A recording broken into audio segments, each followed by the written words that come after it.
Nathan Zegura here at MetLife Stadium, where the Browns have gotten the 2018 preseason off to a very encouraging start with a 20-10 win over the New York Giants.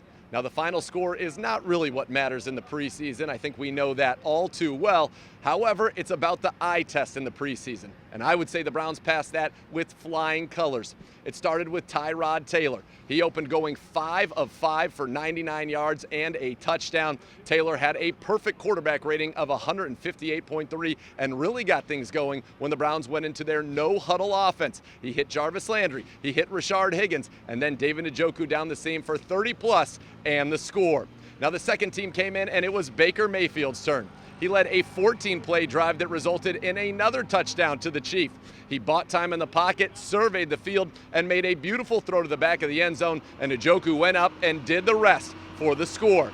Now the Browns, when you talk about Baker Mayfield, the rookie in his first action, what would we see? Well, we saw a guy who was very poised, very decisive with the football, and made a number of big plays, converting multiple third down and longs on the day. It was, again, very encouraging for him.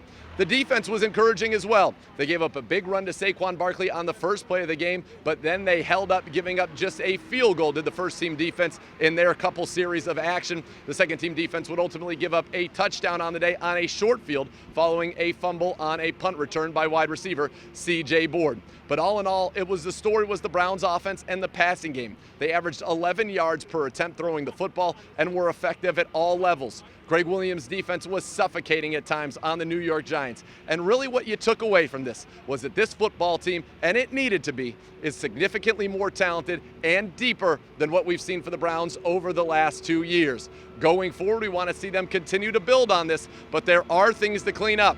The Browns were penalized 13 times on the day. That's too many, and head coach Hugh Jackson knows that. He shared with me coming off the field, they must clean that up, and they've got to get the ground game going. The Browns were held to just 50 yards rushing on 32 carries. But all in all, a very positive day. Taylor, as I said, flawless with the one touchdown. Baker throwing for over 200 yards and 2 touchdowns of his own. So a very nice start for the Browns. And by the way, that second touchdown might be a little glimpse into the future. It was Baker to Antonio Callaway on a little slant, and he did the rest going 54 yards for the touchdown. The Browns 1-0 in the preseason. All that will matter ultimately is what they do in the regular season, but you could see the difference, and we hope to see it again next week against the Bills. From MetLife Stadium, this is Nathan Zegura reminding you to keep it tuned to clevelandbrowns.com, the Browns mobile app, and the Browns YouTube channel for the latest on your Browns.